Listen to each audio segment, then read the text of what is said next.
Derrick Nyeko mbaka wa Makindye East avudde mu lwokaano essaawa emu eyise emabega avudde mu lwokaano tagenda kwesimbawo kuba MP wa Makindye East. Yes. Derrick Nyeko agamba, I wish to extend my deepest gratitude to all who have believed in me throughout the years. I have been entrusted with leadership. It is with a heart full of joy that I have served you with honor, respect, and deep commitment, never to betray the trust of your vote. I know this decision may not be easy for my team and supporters to receive, especially after our strong belief that we would once again win the Makindye East MP seat. However, after deep reflection, I have made a difficult decision not to offer myself for elections in the coming polls. This choice does not diminish the journey we have walked together, nor the victories we have achieved. It is my hope that the spirit of unity, resilience, and service to our people will remain stronger than ever. I remain the man of no corruption, no problems. With humility and gratitude, Honorable Nyeko Derrick. Derrick Nyeko. Ebbaluwa yo mu bufunze. Agiwandiise agiweerezaawa. Ayiwandikidde bawagizi be. Awandiise ebbaluwa n'abamukkiririzaamu. Eri abawagizi be n'abamukkiririzaamu okugondezaamu ku kubatulaba n'abatuwuliriza. Ng'abategeeza nti mpandiise ebbaluwa eno n'omutima omulungi naye ate kintwalidde okuguma ennyo okusobola okuwandiika kansome kano obovunula. I know this decision may not be easy for my team and supporters to receive, especially after our strong belief that we would once again win the Makindye East MP seat. However, after deep reflection, I have made the difficult decision not to offer myself for election in the coming polls. Mmanyi nti kigenda kuba kizibu nnyo eri abawagizi bange n'abanzikiririzaamu okukkiriza bye ngenda okubagamba naye anti lwakuba however wabula kati nsome ng'ovunula mpola nga nzivunula kati ngenda soma paragraph per paragraph. Yes. I know this decision may not be easy for my team and supporters to receive, especially after our strong belief that we would once again win the Makindye East MP seat. Manyi kigenda kuba kizibu nnyo eri abakkiririza mu nze n'abawagizi bange okufuna amawulire gano nga babadde bakimanyi bulungi nnyo tusobola okuddamu ne tuwangula ekifo kya Makindye East mu lukiiko lw'eggwanga olukulu. However, after deep reflection, I have made the difficult decision not to offer myself. Nti oluvannyuma lw'okwefumiitiriza ennyo nkoze okusalawo okuzibu ennyo sigenda kwesimbawo mukulu. Wonna wosinzira okubeera ng'otulaba nkwaniriza nnyo olunaku olwaleero nkubuuzaako nti osiibye otya afunye okusomozebwa nkusaasidde nnyo ofiiddwe olwazza n'okusomozebwa okulala be bamye fulaaga n'ebirala bingi asatuka ku buwanguzi afunye fulaaga n'obuwanguzi obulala ate nawe nkusanyukiddeko. Nyina John Mark Segawa tugenda kwogera ku nsonga naddala ez'abannamawulire nadde mbalabala mu Kampala ndowooza ne Wakiso ne Mukono ne Jjinja n'akabalayo bannamawulire 16 be batawadde fulaaga ku bwa kansala abadde baagala obwa kansala obwa meya kale ku level ya local government. Bakabuuza abantu mbalamusizaako nnyo basubo ne bannyabo abalabi ba MS Media mwami Sekanjako sebo webala okuweereza abantu webalire ddala tuweereza guno gwansa abantu nange nakulabanga nnyo ng'okyali eri nali mu Amerika eyo ng'obeerako nga mbeerako ku channel eno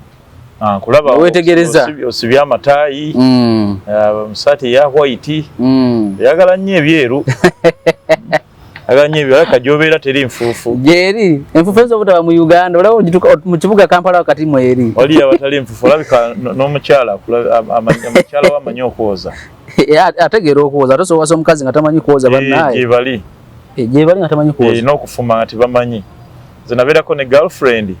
naye kyamanyi okufumba katogo kokka kaki ka muwogo nga ne bwebeera nnyama afumba katogo ne bwebeera nkoko afumba katogo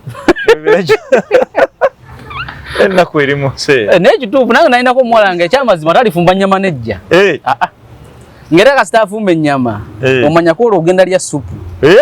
ennyama agijjako nga tenaba kujja oba kabanga kakodi oba abanga oguze ntono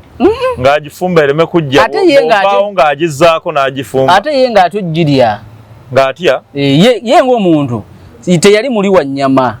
bano abantu kati mama we yafuna ekizibu eggumba ly'ekyennyanja ne limutuga kati n'akomayo kati nga ne waba n'alya ennyama sooka n'agyetegereza nnyo temuli wadde kagumba n'akamu kati ekyokola nga mubuuza ne lwaki ofumba ennyama n'etajja omuyigiriza kyokola ofunayo akadde n'omuyigiriza n'ofumbako naye ne mufumba babiri zeyo yenkola yange nze omukyala bw'afumba ekintu nendaba nga tekivuddeyo bulungi simwataakinga ate wafumbye ebiki bino ate walaki ofumba ebintu bitayidde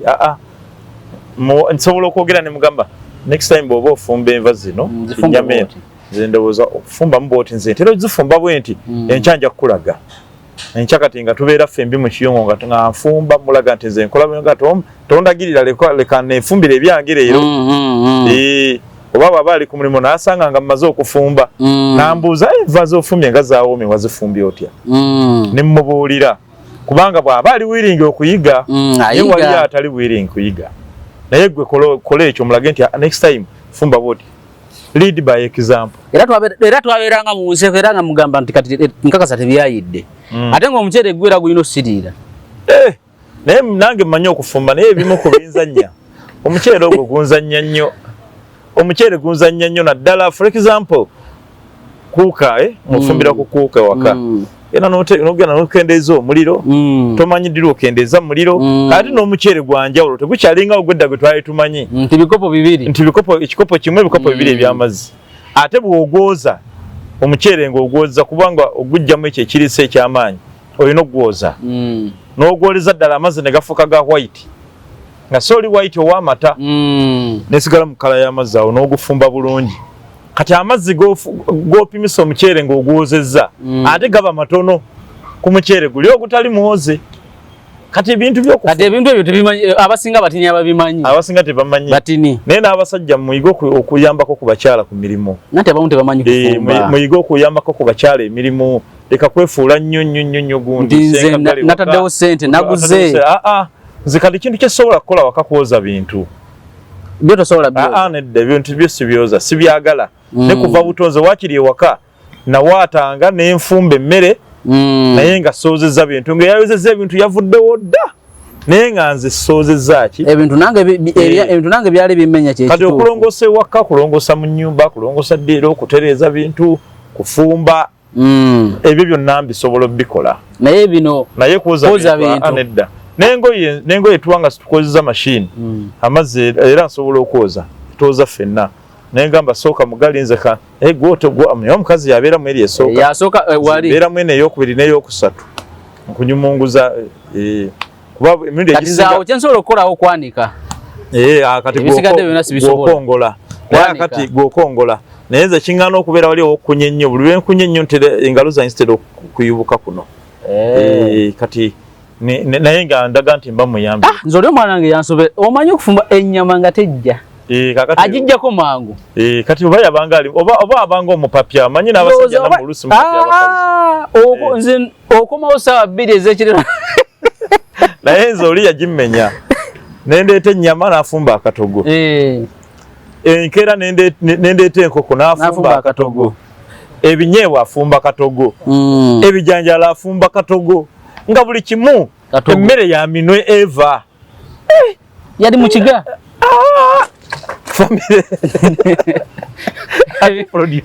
sajja ali mu kugwa nga tewali amusindise ngambye ki ekimutuuseeko enseko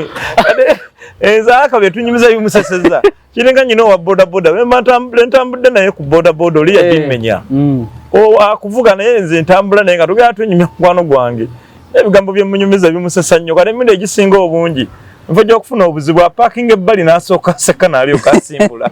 Muba temulina byakola ndowooza bingi. So omukyalo sijjukira nze tribe ye. Naye family yali ya ssente nnyo bagaga ndoza baakula tebamanyi ebintu ebyo. Naye ng'ekyo kyamanyi kufumba katogo kokka. Mugamba owayinza. Akatogo sijja kasobola. Mubuulira tetawulira tali willing kuyiga. Nemwesonyiwa. Owayi Maka tujide ku mpewo ekisooka nga Derrick Nyeko. Mbaka wa Makindye East avudde mu lwokaano. Essaawa emu eyise emabega. Avudde mu lwokaano tagenda kwesimbawo kuba MP wa Makindye East. Yes. Derrick Nyeko agamba, I wish to extend my deepest gratitude to all who have believed in me throughout the years. I have been entrusted with leadership. It is with a heart full of joy that I have served you with honor, respect, and deep commitment, never to betray the trust of your vote. I know this decision may not be easy for my team and supporters to receive, especially after our strong belief that we would once again win the Makindye East MP seat. However, after deep reflection, I have made a difficult decision not to offer myself for elections in the coming polls. This choice does not diminish the journey we have walked together, nor the victories we have achieved. It is my hope that the spirit of unity, resilience, and service to our people will remain stronger than ever. I remain the man of no corruption, no problems. With humility and gratitude, Honorable Nyeko Derrick. Derrick Nyeko. Ebbaluwa yo mu bufunze. Agiwandiise agiweerezaawa. Ayiwandikidde bawagizi be. Awandiise ebbaluwa n'abamukkiririzaamu. Eri abawagizi be n'abamukkiririzaamu okugondezaamu ku kubatulaba n'abatuwuliriza. Abategeeza nti mpandiise ebbaluwa eno n'omutima omulungi naye ate kintwalidde okuguma ennyo okusobola okuwandiika kansome kano obovunula. I know this decision may not be easy for my team and supporters to receive, especially after our strong belief that we would once again win the Makindye East MP seat. However, after deep reflection, I have made the difficult decision not to offer myself for election in the coming polls. Mmanyi nti kigenda kuba kizibu nnyo eri abawagizi bange n'abanzikiririzaamu okukkiriza bye ngenda okubagamba naye anti lwakuba however wabula kati nsome ng'ovunula mpola nga nzivunula kati ngenda soma paragraph. Yes. I know this decision may not be easy for my team and supporters to receive, especially after our strong belief that we would once again win the Makindye East MP seat. Manyi kigenda kuba kizibu nnyo eri abakkiririza mu nze n'abawagizi bange okufuna amawulire gano nga babadde bakimanyi bulungi nnyo tusobola okuddamu ne tuwangula ekifo kya Makindye East mu lukiiko lw'eggwanga olukulu. However, after deep reflection, I have made the difficult decision not to offer myself. Nti oluvannyuma lw'okwefumiitiriza ennyo nkoze okusalawo okuzibu ennyo sigenda kwesimbawo mu kulonda okujja. Kati ndowooza ekinyusi kiri awo. Awo we wali ensonga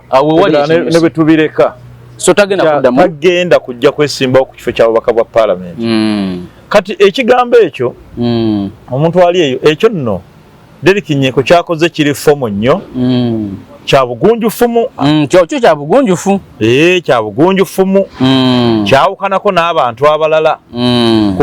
kubanga abantu bangi tebasooka kukkiriza naye kirina amakulu mangi nnyo lwaki kati Derrick Nyeko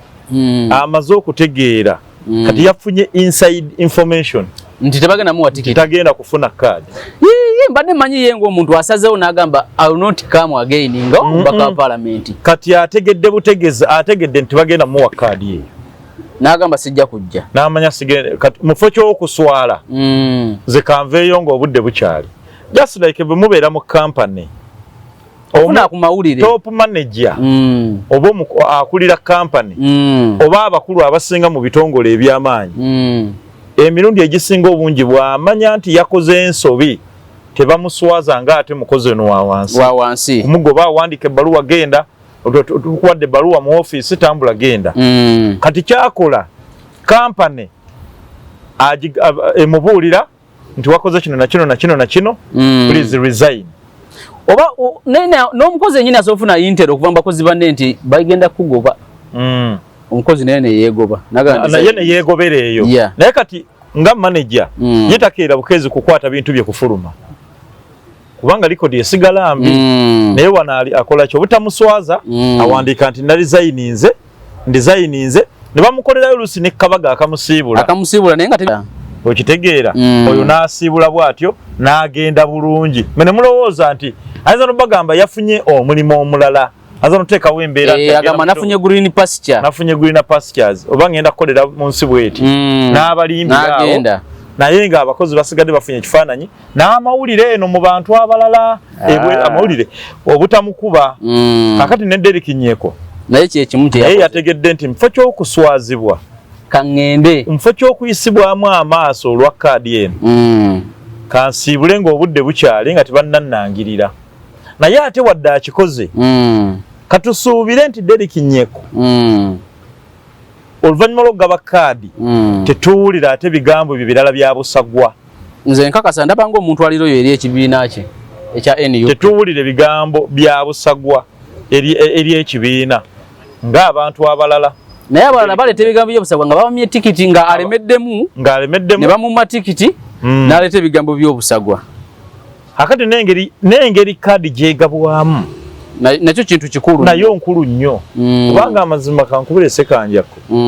kaadi ezo engeri gye zigabwamu nazo ziriko akabuuza kuba tuwulidde ebigambo bingi nnyo kuba of course tewali asobola kujja n'agamba nti nze nawaddeyo obukadde 3 nawaddeyo obukadde 10 teri asobola byogera nga tannaziwaayo amala ziwaayo ondaba wano ku masimu bamumma omuntu bwennoonya wano bamala mumma kaadi n'alyoka ayogera ebyobusagwa n'abannyonnyola owulira alyoka abannyonnyola nti lwaki nti bannyimye kaadi naye nga nawaayo sente zange bwe ziti naye n'ekirala twebuuzeemu has Derek Nyeko served the purpose ng'omubaka wa parliament I think akoze omulimu gwe nze ndaba agukoze gwateekeddwa okukola ng'omubaka wa parliament era kyamaanyi kyasobola kukyusa naye era si kukyusa lwakuba ku ground abadde taliiko kiri awo anti kati kyekisinga obukulu kati osobola okubeera nga ku ground toliiko naye ate mu parliament eri nga bakuwulira nti nno olina kyokolawo gwe mirundi emeka gy'olabye Derek Nyeko ng'avaayo busimbalala ku nsonga eziruma bannakampala kubanga Makindye East eri Kampala that is an urban constituency ya Kampala tuyina ensonga eziruma abantu tulabye abasuubuzi bano badde babeera mu kwekalakaasa okitegeera ensonga eziruma abantu bannakampala ezibanyigiriza ng'olabyeko Derek Nyeko ng'avaayo busimbalala n'azoogerako kimulabye z'okujjako lwenamulabako lumu ng'ali eba yali agaba magi amagi nange ninga yakalabako naye namulabako nga bamutwala 10 ku mwalo gw'eggaba kati kitegeeza toyogedde na ku nsonga ziruma bantu bo ate nno mu parliament toliiyo tetukulabye mu kuteesa ekyokubiri ne ku gurawundi abantu abandigambye nti owaayi wadde tayogera omubaka waffe wadde situmulabe naye ate no muffe gyali naye ate nayo tetukoze eki kyetumulabye eyo kati yasomedde mangu ebbaluwa mu bbaasa ye yasomedde ebbaluwa mu bbaasa n'agamba nga tebanaba kunfuumuula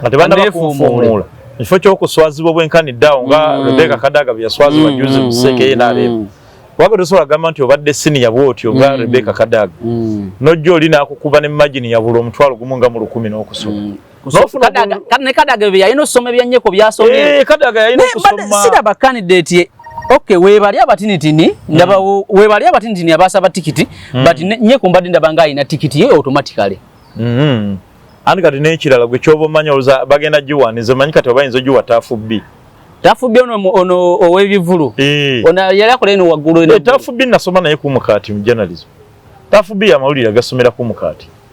Munnamawulire. Twakimanya yali akola ku NBS. Yali akola ku NBS. Taafu B toka Taafu B adaso okukwata kali n'agijja ku Derrick Nyeko. Kati ate si gwe bagenda ogiwa. Gwe bagenda ogiwa. Kati gwe ngamba Nyeko tavudde mu lwakubanga nti asavinze. Bana ensavinze ekimwalanze ng'omuntu kantite.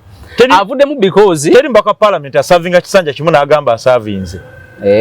Kuba in the first place sente zokka z'oteekamu ng'ogenda mu parliament. Mpitirivu nnyo ekisanja kimu tekikumala okubanga osobola okwetereza naawe ogyeyo z'otaddemu. Kuba bateekamu sente abantu bateekamu miliyoni 6 miliyoni 7. Okitegeera kuba kati kadi ya NUP eyo mu kalulu akaggwa kali abantu baawaayo sente zigula. Mpitirivu n'okuteeka mu balonzi. Sente zibateeka mu balonzi nze nyinako gwe mmanyi ye bamusaba bukadde 4 ng'ayagala yaki ya MP. Ng'ayagala ya MP ate era yali munnamawulire nga niye mukozi wa ku radio. Soko gye mugundi ne batagimuwa. Yagenda bweru kati. Yasaba bukadde 4 baasaba bukadde 4. Yagenda bweru. Kakati sebo. Ye bamusaba bukadde 4. Ne batagimuwa. N'agamba n'alaba ng'okukwata omudidi ogwo bukadde 4 bo waayo. Abaayo noona. Alaba sente nnyingi. N'atakola ki? N'ataziwaayo. Era mukyala we n'amugamba nti tukole bwe tuti ne bwe tuti. Tukole bwe tuti ne bwe tuti. Tuziweeye eno bwati ne bwati mbo bagenda okukola mu by'okulonda batuyambeko mu mbeera bweti. N'agamba nedda. Kakati yakwatana n'akola ki? N'agawaayo. Eyamuvuganya ye kakati ana yagawawa NUP yagamba agenda gakozesa eno mu bantu. Kati ate yoli bwe bamusaba agaana eyamuvuganya ye n'atwala 7 n'atwalayo 7. Yagamba nana musabye nti nikaba yagamba yo musabye ntono ate aziganya no zireeta ye n'aleeta miliyoni 7 era gyali mu parliament ni nawulira bamuwa n'obutwa dayo yibambi mulwadde abola ye nange nduddo mulaba bamuwa ne mukujja empapula waliwo abamujjirayo oye bamuwa obutwa nenga gyali era abadde ate nonga ate nga siba government bamuwa obutwa kubanga boogera nnyo nti ate ali ku side ya government ali nnyo ku side ya government era naye sikakasa nti kadi agenda kuddamu agifune. Kati Derrick Nyeko yabadde mugezi ye yabaze obutakola ki obutaswala n'agamba asigenda kweyambulira mu baana nga munnange ono nga bannange bana abalala kye baakola. Kati nze kanveeyo nga budde bukyali yabadde mugunjufu nnyo n'ataswazibwa nga Rebecca Kadaga ye yaswazibwa kubanga ye Kadaga yaswazibwa ate Kadaga ebyasinga omuswaza tusobola kuŋŋamba essaawa zino Rebecca alitwala Kadaga tukkiriza nti abadde w'amaanyi mu kibiina ky'enaare nnyo n'ekifo ky'abadde alwanira ne Speaker Anita Among ye kirobinga kibeerewo oluvannyuma lw'okulaba nti Seke tuddeko basajja beereere n'akisaba naye gwe tosobola kuŋŋamba nti wayingira Constituency Assembly CA 1989 nga ne kakati okyaliyo n'obeera Minister wa Regional Corporation nojja n'obeera Deputy Speaker wa Parliament emyaka 10 ku sekandi n'avaawo ne bamuwa Vice President gwe n'obeera Speaker emyaka 10 kati n'ovaawo nojja n'ova ku basipiika ate nga n'okuva ku basipiika tiyali loyo mu kibiina era waliwo okusaŋŋana emiguwa baali bakanya kubanga Jakubolanya yali agenda kujja ku kya sipiika ku kisanja kya Kadaga ekyokubiri ne batuula nga NRM ne bakkanya ne bamugamba amuleke ddayo ku bwa deputy gwe onajja kukiddako ng'ono amazeeyo 10 lye ono byamalayo emyaka 10 Kadaga n'akola ki era n'agaana n'agamba yakyayagala n'akomawo ne bamugamba nedda tustandize ground gye twakkaanyaako Olanya yakola ki yaddako owokwati era tiyali loyo eri kibiina kuba yandikkiriza kuba by principle baali bakikkaanyaako n'agaana najjanga independent ezo n'azookya ne zikola ki ne zigenda era n'aswazibwa kuba baamukuba akalulu bulungi nnyo. President Museveni n'amuwa ekya first deputy prime minister kyaliko essaawa ye namwecha East Africa namwecha Minister for Regional Cooperation n'ekifo kye kya Seeke n'akisigalako abaffe oba wa mululu ogwo mululu gwa kika kigwata kuta gwina lubuto lwenkana ki nenyo kabale yita nabaku kati vane kwekyo Kadaaga bwe bakyusa juza amateeka ne bawa benefits ba speaker ba deputy speaker ba vice president ne basooka bamuwa benefits eza deputy speaker ze yandifunye for 10 years ezo benefits bazimuwa ne bamuwa benefits eza speaker okumala emyaka 10 ezo naziteeka wali essaawa zino Rebecca alitwala Kadaaga bamuwa benefits eza deputy speaker ne bamuwa benefits eza speaker parliament afuna benefits eza first deputy prime minister owulira benefits eza minister for regional cooperation ne byafuna Katonda wange alina abaana bamekabo bakolerera okutuuka okufiira nyeko yabadita nabakukuta ekisanja kimu yaliko kansala w'abavubuka najja naberomba ka parliament da ekisanja kimu kyokichumbaka kati yategedde butegeze nti kadi teriyo eyo equation n'agamba sigenda kuswala kutuuka tegeza bafuna amawulire okuvira nti kulist toliiko of course bayina ba informers munda wali eri kati nze nkubuulira ate informer teyetaaga kubeera mukungu okitegeera atano banga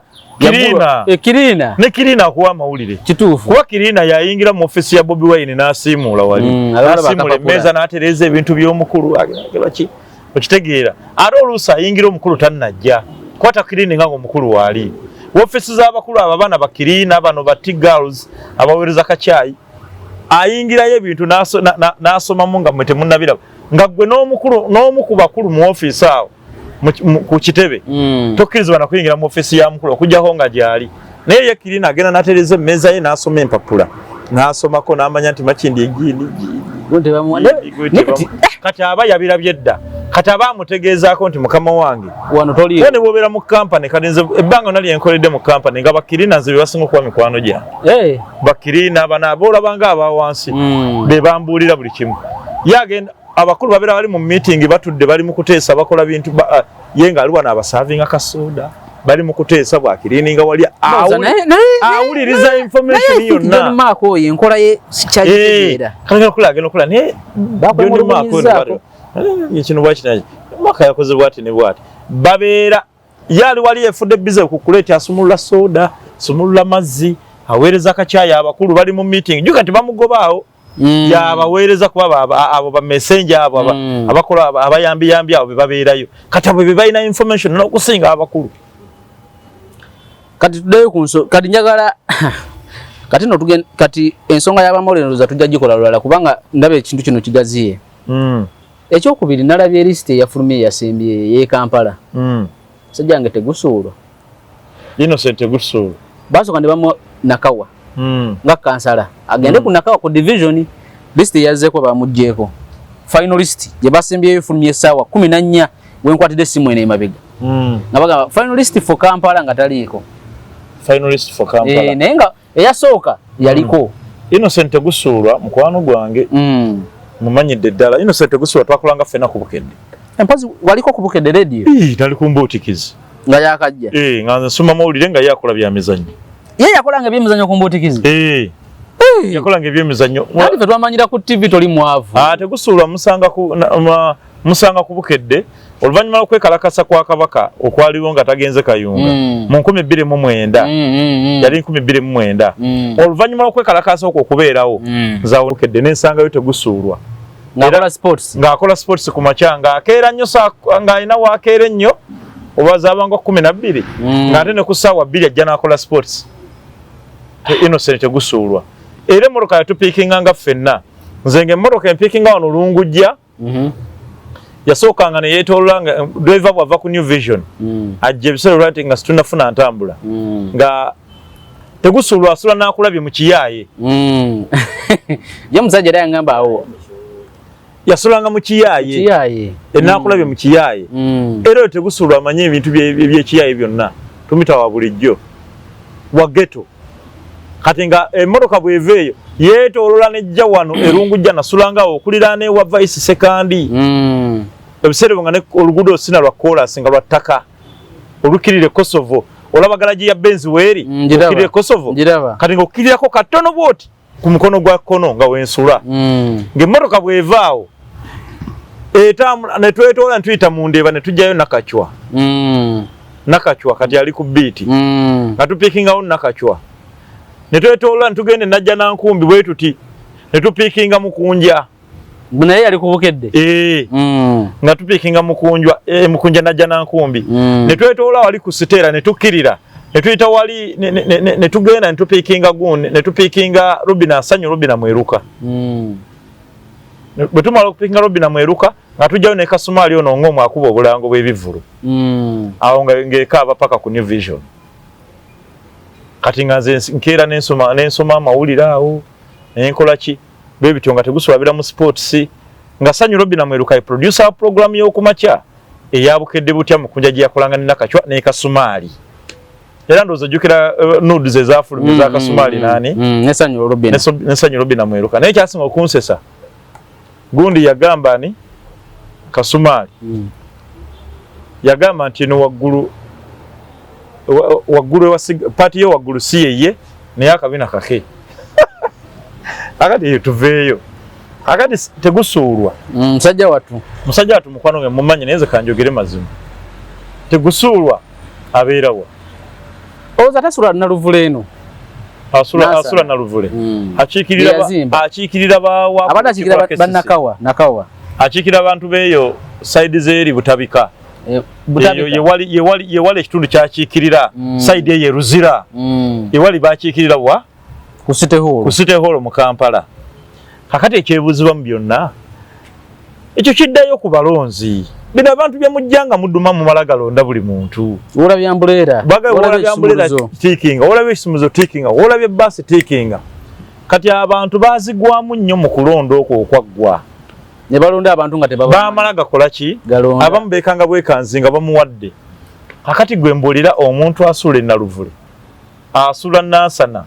asula Nansana yiri eri naye yakazimba yeeyo okitegeera naye bwe yagenda okwesimbayo yali abeerawo simanyi yali abeera sijja kulimba ate ekyo tukiveeko abaddeyo mu Parliament abaddeyo ku ground mu bantu ng'abeeramu mwana wulira baali bamutwala n'emisinde abantu nawulira baali bamutwala opangibwa opponent andi era opponent ne b'omupanga nga ddala omuntu abadde ku ground abantu abaliro nabo bakiwakanya bagamba nedda oyo abaddeyo tukola ffenna kati ekirala ng'okijjeeko ekyo Innocent tegusuulwa yabadde luddawa ku lisiti yafulumye ku baalya sente z'okukola omwala yabaddemu ku baakiika ku olwo abaafuna akasente teyaliimu kati kyogamba abaaliko abalala tebaabawa tebaabawa kati gwe weetegereze bulungi abaalabikira ku eyo lisiti abaalabikira ku lisiti oba nkyamu oba ndufu oba nkyamu nabo batunuulire abamu baabawa abamu tebaabawa bino ebintu bya NUP mugaba kaadi omwo kisinziira n'enkolagana yo n'abakulu abali eri etya enkolagana yo eri etya okitegeera ekyo nakyo bakola ki bakitunuulira n'olwekyo olina okubanga oteeka okubanga oli muntu omukubi w'amavi ku ttaka nga bw'olaba ali mwezo bwe yagalamira wansi n'okugulu katakukuukeko ate jukira alina kumu anti okulala ateekako kuteeke ati musajja wattu yeeyala ku ttaka ng'amanyi kyakola ki kyalwanirira n'olwekyo tegusuulwa bw'obanga toli ku ground you should be in very good terms with the big men at the headquarters in Kavule okitegeera so kakati tegusuulwa ekisooka kya byonna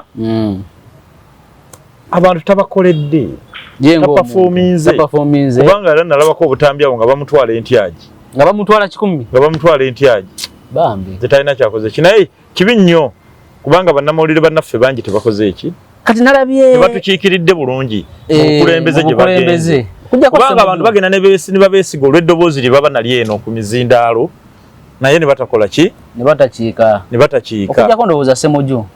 Ssemujju Nganda mukozi muteesa mulungi tabadde mubi Ssemujju ye munnamawulire atukiikiridde obulungi mu bakulembeze owokubiri Kasiba nti bwe yali mu Parliament yakolako yali muteesa kati naddayo ku bwa meeya agenda ku bwa meeya bwa Lubaga era leero ndowooza ajjayo mpapula then owokusatu ye Matiya Lwanga Bwanika naye tabadde mubi. Ne Matya Lwanga Bwanika tabadde mubi kuba amawulire ababaddeko mu bukulembeze. Ssemujju si mubi. Ssemujju yasinga. Ssemujju si mubi. Ndowooza ne gundi si mubi. Joyce baagala. Ne Joyce baagala si mubi. Wadde nga alina embeera ze zitali baagala naye abuzeemu. Baagala abuzeemu. Kati abuzeemu. Tugendeko wa Ssewanyana. Nale Ssewanyana ng'akuŋŋaanyiza abavubuka ndowooza abamuwagira. Yakakyusizza. Wakakyusizza. Abamuwagira. Naye ng'alina essaati z'ayambadde. Ngenda zikulagako wano.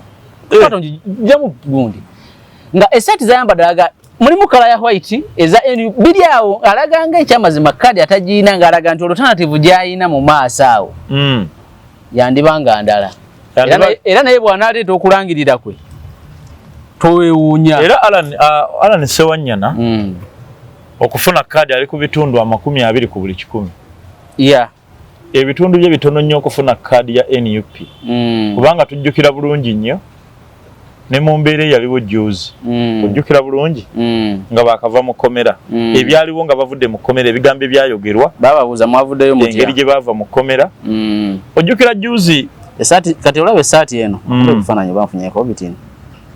Esaati ye kunnyonnyola ki? Ene saati eraga PFF.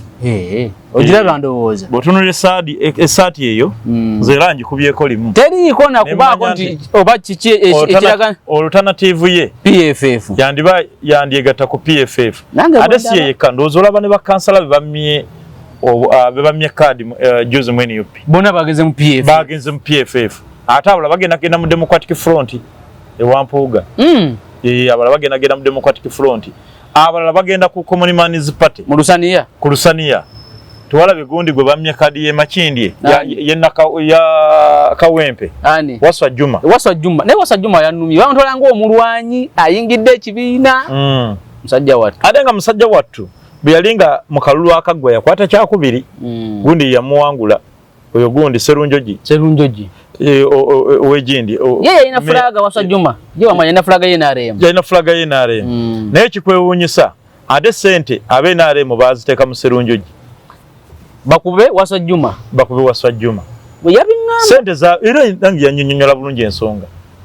kakano ne bamugusa ba facilitating Serunjoji abe NRM ate sente nga zivira ddala ku kitebe kye NRM ne ba facilitating Serunjoji nali obwa meya bwe Kawempe kati ate era kadi bagimwongedde kwegamba waliwo invisible hand etambula mu bibiina by'opposition wano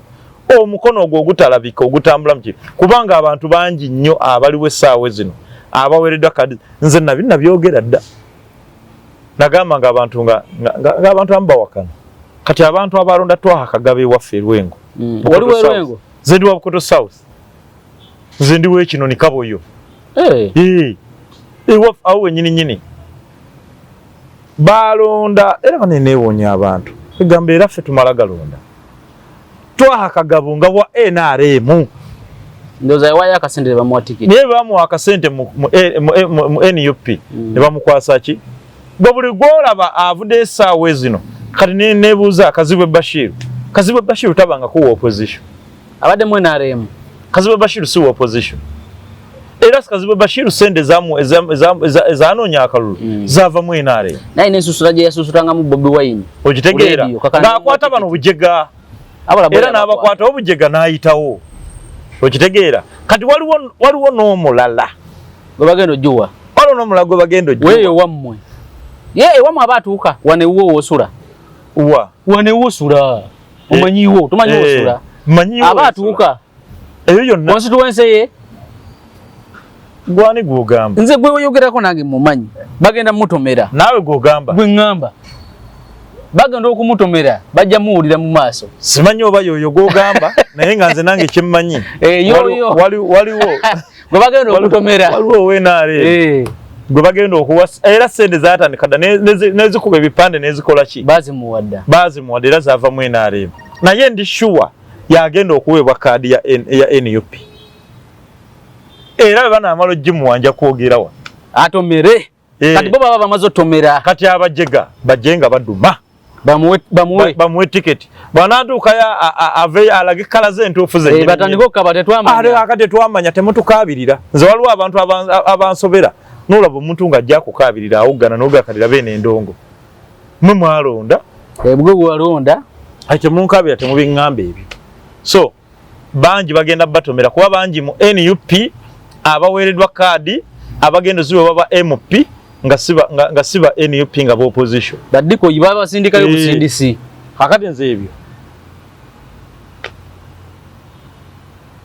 munywere bunywezi nerwaki bajjeka abantu abasinga naddala ku local government naddala bano manyi gundi tebamuwadde sajja lyabeno yo yendoza NUP yali jesonyiye kati sajja lyabene gundi Sempala Kigozi kati ugamba otya ntowa sajja lyabene kadi nojiwa najja Nasif omota sajja lyabene kadi baji mumye munnabyabufuzi bannabyabufuzi abensa kasibande kiya kunnyonnyola n'agamba nti waliwo mission egenda mu maaso ey'okugoba buli munnabyabufuzi wano mu Buganda omugundifu ategeera owensa kubanga sajja lyabene bwe bamu makadi emirundi ebiri oyo aba ava ku maapu talina kyatugamba kati gwe ŋŋamba otya ndi sajja lyabene tomuwadde kadi kati gwe mbuulira owadde ensonga ki obutawa sajja lyabene toba na nsonga kati okumanya kati sooka olabe natunulidde Kanaala Moses bannabyabufuzi abensa simanya Basamulekere Kalema Basamulekere waliwo ono ow'Ekirayani Julius Biki meya w'Ekirabo ono tebamuwadde ssebo ne musajja oyo nga abaddeyo ku ground ate kati Mugambe teyabadde ku ground kati weewuunye Mugambe teyabadde ku ground Mugambe kadi nojiwa Nubianeli nze sijja kulimba siyimiriranga kaawo ne mpulira Nubianeli ng'akoze point wali okirabyeko nze nange sikirabangako n'omuwa akazindaalo nti gwe mukwasa omuzindaalo akunnyonnyole n'ebizibu ebiruma abantu mu kitundu kyagenda okukiikirira nga tabimanyi nabimanyi nakwogera naye bagimuwadde kakati ebyo ke kakodi ako kasibandi ke yagamba nti omukono gwa Rubongo oyo gukola ki oguli invisible ogutambula omwo mission y'okutta buli munnabyabufuzi ow'ensa wano mu Buganda yegenda mu maaso wakati Mugambe n'omusuula Paul Mugambe n'otamuwa kubeera meya w'e Nakawa bamusudde kati n'okwata bali mwezo eyandiwangudde akafo kali kubanga abadde muwanguzi yali meya n'avaayo najja kuba MP n'awangula nga ate wonna abeera performing kubanze namulabanga nnyo ng'abeera ku ground kati saawa zino n'omugamba nti ate genda ku bwa road meya n'okwata mu ffumbiro n'omugamba nti agendewa e Nakawa ye tumanya jagifuna ya Nakawa West Nakawa East ye yagiina naawe eyo teriiko kubuuza kakati olwo mission si yakutta bakulembeze ba mission eri yakasibante gye yayogerako yabikirwa kingambyeko wano nangamba nti mission eyo ejja tambula mpola era ejja kugguka kubanga ti oba ku makadi emirundi ebiri kati nga katugambe sajja lyabeno oyo oba mu makadi emirundi egyo oluli baagi mu maama ne bagiwa musajja bamuta Serukenya tasobola nakukwata muzina kwogera mu parliament Serukenya nze tudde Serukenya ebbanga lina simulabangako mu parliament we yakwatako lumu muzinda twali mu office ku parliament abana ne bakuba endulu abamawule ne bagamba ne musirika Serukenya agenda kwogera Serukenya ne bamutandiko ne bamukwata bino ensobi wano point of order Serukenya n'atuula speaker namugamba genda mu maaso nkuwadde space oyogere teyayogera kati oyo gwe bawa tikiti ne bagimma ne bagimma sajja lyabene ne baba bakumya tikiti emirundi ebiri Serukenya yawaayo sente nyingi okusinga ku ono yawaayo sente nyingi kati Serukenya sajja lyabene oba bijulanga nti sajja lyabene bwe bakumma tikiti emirundi ebiri abantu bakuzira baga tolina kyotugamba bakumma tikiti luli eri ne luno bakumya tikiti kati gwe ebyobufuzi obikola ki obivaamu weka n'ogamba kangende sajja lyabene kati naye ndowooza yayisaawo oyo naye yasiibudde waliwo meya wa Nansana division bamuyita Salongo Matovu Joseph kisana kye kimu tebagimuddiza bagiwadde case bagiwadde Salik Isaac case gwe bagiwadde Salik Isaac case nze ndowooza ekiri mu bwongo bwe kwagala kuweereza abantu ye muweereza Salik Isaac case ayagala kuweereza abantu naye tanoonya kyakulya mugagga ye ng'omuntu alinamu akasente tanoonya kyakulya ye ng'omuntu alinamu akasente kuba lumu naliko naye mu motoka ye nga nva mukolako sitole nga waliwo abapangisa bamukubira essimu alina amayumba mu Nansana mayitirivu naye ng'omanyi nti n'ennyumba tamanyi nga omupangisa amateeka kuno ssente naye nga nanga bakati obono oba wematugga oba wegundi kanenga tabitegedde nga tamanyi na sende era bwe bamukuba akalulu kano akawedde byabadde mu kuvuga motoka za mpaka abatabera nnyo bwe bamukuba akalulu ng'omulaba ali Zambia agenze Tanzania agenze Denmark agenze Brazil alazeewa ebyo nga byalimu yevugira motoka za mpaka teyadda mu bya petition teyadda mu bya kisimanya agende mu kooti yagamba kiwe yagamba nga sportsman n'amanya nti defeat nakiriza defeat n'agenda mu ebyo tumalirize ne bakitte naye sebo tebagimuwadde bakitte yagisaba ayinza obutagisaba tiyasaba bakitte tiyasaba kaadi yasaba kaadi kubanza yemboozi gyempulira bw'amaliriza osaba kaadi akola statement eyawe bananyima tikiti njagenda mu muti eyo yemuteeka ku ttaka mu Democratic Front kati Zambali ne banne bagenda mu nteeseganya kaana kambaata bamutadde awo kati labayo naye agenda okukola statement eyo yakimanya tibagenda muwa kaadi naye yasoma embeera namanya tibagenda muwa kaadi abantu bangi nnyo ate nno ku mulundi guno akalulu kakwegendereza si ka kaadi omuntu alowooza nti olukuwa kaadi automatic path bali mu congratulations bannaye kati kankubuuzeemu omusujja gw'ebyobufuzi ogwaliwo nga tugenda mu kalulu kali gwe guliwo olwaleero abalonzi b'e Kampala basiru batiikinga kaadi tatiikinga muntu si basiru nze nkubuulira bona bo bennyini bakimanyi okukolamu ebyekisiru naye gwe kyoba omanya akalulu k'omulundi guno weevu tejja kubanga bwe yali luli ekyo kituufu kuba kati njagala nkunonyeze ku bano city councillors musajja wange Faizo tebamuwadde kaadi Faizan Katumba Wazubairi family bambi abadde ayagala bwa city councillor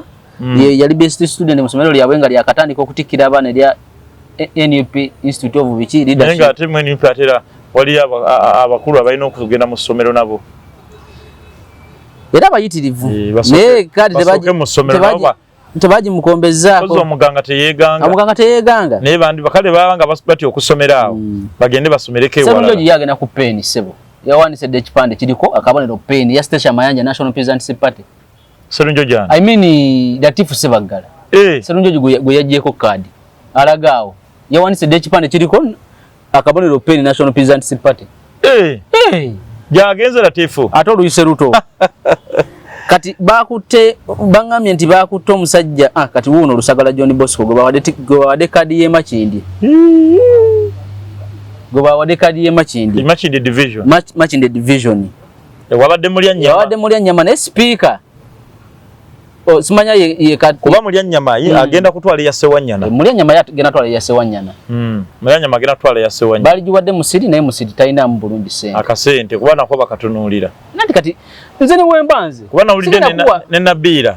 Nabira naye agenda kugira mu muti ewa Kampala Central ago mafu Nabira wa independent ajja kuba road mayor nayenze obutajja kuba road mayor kugambe Nabira botamulaba ku independent Nabira yakowe bina byobufuzi ebyawa ne Uganda ata nabeera mu byawa ye yagambye ajja kubeera nga independent kakati be basindise Charles Musoko mumanyi be basindise ku State Hall mumanyi Charles Musoko Serunjoji wa DP yavuganyanga ne Uhuru oyo yavuganyanga ne Uhuru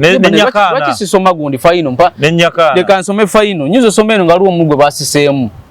Godfrey Jaffa Nyakana mote oyo nga yafagananga ne gundi Serunjoji oyo bakubagananga n'ebisone bivaayo mu kalulu yali wakabi nnyo oyo musajja wa DP Serunjoji jamu akomyewo nate bamuwadde tikiti sebo aba NUP abono omusajja bamuwadde tikiti ku bwa kansala ku State Hall jalaga agenda ku State Hall talina kyakkola ngaba munafuyiza nnyo omusajja yagamba Bunyagwa yagamba ng'ogenda n'osaba amayembe obugagga obukwakulizo bwe gakuwa bwonna olina obugoberera kubanga gaba gakuwa obugagga kati bakuwadde obwa kansala gw'oddamu ebyo tolina kuwakana ogenda nakye bakugambye nno tuli mu kumaliriza tuli mu kumaliriza omusajja wo ndaba pressure ekuliko Serunjo bamuwadde bwa kansala magala bumaluse Semugoma ye balese omulete simwabera ekyo kituufu Semugoma mubalese mulete mu Kibidde ne Sinsibirwa Wilson Kabuye Ashaka Sendi Moshi Katopo ndowuza Sendi Moshi gwe bazizza ne bazaniye wano omulala Katongole Julius Mubiru James ne Sebuufu Boni Meru Ositehoro jukira constituencies zabwe bazigaziya tezikyalinga ziri eri kati maka tujja kudda mutusinkane tukole program ya bana mawulire be bamye tikiti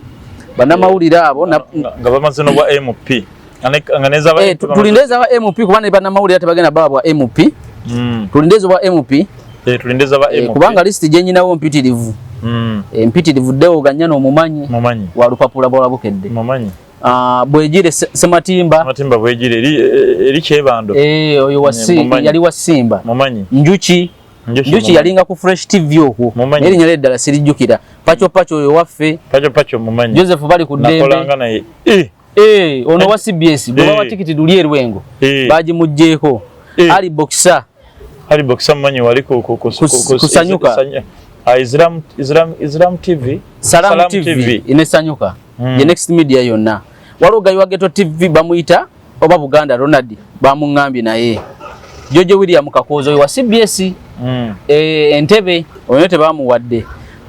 Nicholas Kalanzi one munamawulire tebamuwadde Kasoro w'Ejjinja one munamawulire abadde meya tebamuwadde